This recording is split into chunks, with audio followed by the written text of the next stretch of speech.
think you should protect your own when it comes to tribal lands, even if they seem to be on the wrong, even if the allegations against them are too huge? Do you still come up and protect your own? You can always call us on the number that is being shown on the bottom of your screen or text us on 20268. Why are you? One, there's an issue that he has raised regarding state corporations. You can remember in the run-up to last year's election, before the August 8th election, I think earlier last year or mid-last year, the president made very many appointments to heads of state corporations, most of which were political carrot sticks that were being dangled before the election came. So these appointments were not made predicated on efficiency or on the qualification of the office holders. They were just rewards or carrots that were being dangled that if I get into government, I'll give you guys this and this and this and that. Now this is a chicken coming home to roost now when you see things like this happening. In fact, you would not be surprised if this happened in even more state corporations. If there are allegations, for example, of corruption in most state corporations, if there are allegations of tribalism in most state corporations, or inefficiency of this kind, or even a bigger magnitude. But I will again disagree with what Oela is talking about. We can't, we are trying to move away from a mentality of I am only safe when I'm with my own. Because that is what is plaguing this country right now. That's what led us to 2007. That is what continues to make people have a very closed mindset, that I only benefit because so-and-so is in government. That's very true. The president is my tribesman, but I haven't benefited personally from him being in government. Sorry. I actually don't intend on benefiting from him being in government. And I mean, it applies for so many other people. And so this idea that we are only safe when we back ourselves into a corner with our people and we hide with a crowd among our people is a very, very wrong mentality. What should protect every Kenyan is the law. What should protect every Kenyan is a government that is geared towards serving its people, not only ruling over its people. I hope we'll be able to make that change because ideally, that's the direction that we need to take as a country. Comax?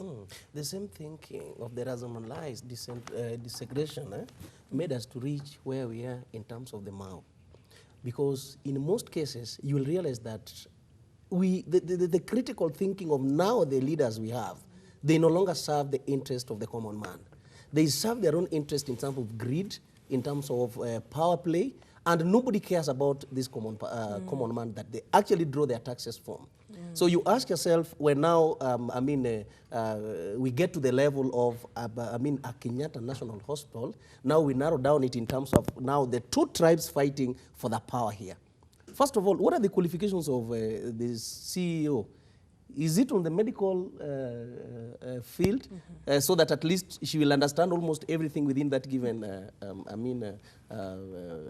environment and all that stuff? Now, if something gets, if now we talk of it in that given level, I think it's high time we give jobs in terms of qualifications, experience, and the suitability of that given character.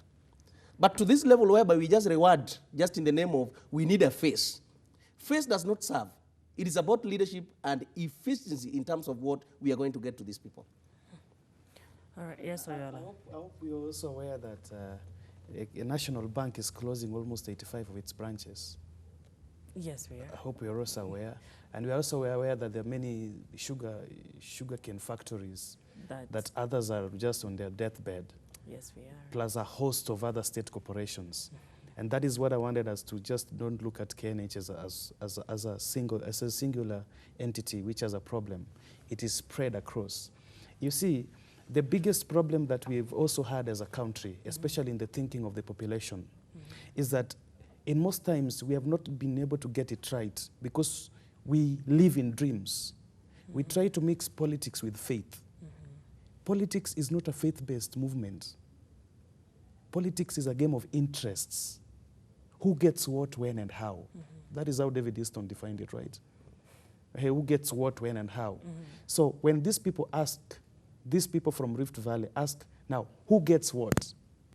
And when and how? Now, when that interest is now curtailed, they have to speak. Because what happens is that I don't agree with the hosting of the CEO for KNH, because that is not a problem. You realize that by the time she was suspended, is it something leave? There was 2 appointments that were made, one for another guy called KNH or something. And there were 2. Yes. Then there is this guy that turned it down. And if you looked at his statement and you read it, he was saying there's a lot. He was supposed to take over Bennett's position as well. He said there's a lot of cartels in this institution, and he's not ready to fight them. So the CEO is just, she's just being sacrificed for something sometimes she doesn't even have any control over. There are a few issues that we should not lose sight of. In as much as I agree with what David is talking about regarding various state corporations, politics, in as much as it is a game of interests, there is one critical point or axis at which African politicians fail irreparably, in that they play politics to satisfy their selfish interests. I do not deny that politics is a game of interest. Who gets what, how, and why, and towards what end. But politics should be towards the end that the citizens are the ones who benefit, not individual politicians who benefit. Now, are we ever going to see that happen, though? It's ideal. It's ideal, but I mean, we can see it being done even now in different countries in the world. So it's not impossible, it's not far-fetched. And the thing is, the more it's being played, that the way it's being played right now for the benefit of individuals, we have seen that this country goes to the dogs. So if we continue, it's said that insanity is doing the same thing, the same way and expecting different results. We've been doing it that way for so long, for about 50 years now. And it's taking us, it's plunging this country into a deeper hole time and time again. There's nothing wrong with playing politics, but the citizens should be the beneficiaries of these interests that are being bargained. For example, how does a young man in Rift Valley, in Kericho, or wherever, benefit from Lily Koros being in office? Remember, the issues that have plagued KNH so far, this lady has not spoken out on how they're going to be dealt with, on how they're going to be addressed. No task forces have been formed, for example, to investigate and produce reports that are going to hold people to account. So in fact, this incident alone is not what she's being judged on. It's not what she's being suspended on. There have been perennial mishaps, and she seems to be doing nothing about it. So she's been quite quiet. Exactly. Yes. There is no, there are no steps that are forthcoming to show that there's something being done about it. You see. So now when we come and try and camouflage that and say that no, she has to stay there because she's from a certain place, because of our interest, it's stupid. There is no other way to put it. It's dumb, it's stupid. We should not even have leaders like those in office. All right.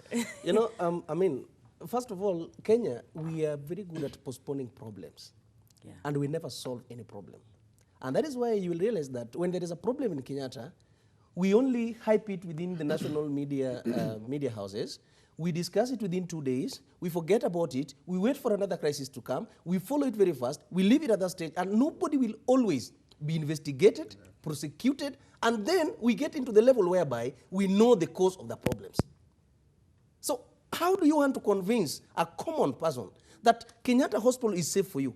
When somebody was raped, there was nobody who was investigated there. There is nothing that's been proven in that place, and nobody has been held accountable for what happened during that time. And there is no information outside here that what happened is this. These are the people who are held responsible. These are what we've done to actually mitigate into this, and so that there is some consistency in terms of the problems. There is another time here that a child got lost just like that within Kenyatta National Hospital. Do you know that is the image of Kenya within all the hospitals in this country? And then you want to tell us that something happened, nobody has been actually charged over this, nobody's taking the responsibility. There is a leadership there from all the boards, starting from the board of management to the CEO and all these given staff. Nobody is actually coming out to say, I'm going to take the responsibility over what happened, and we are going to fix it from day 1, 2, 3, and all that. So you give us a period of this so that we can express it that we did 1, 2, 3, 4. To this level whereby now the surgery is done to the wrong patient. You still want to convince common person that there is nothing wrong, nobody should speak about it, everything that is there is all okay. You understand? So we cannot live in a country whereby we postpone problems. But we don't want to solve problems. So that we create more of the crisis, we only act when there is a disaster.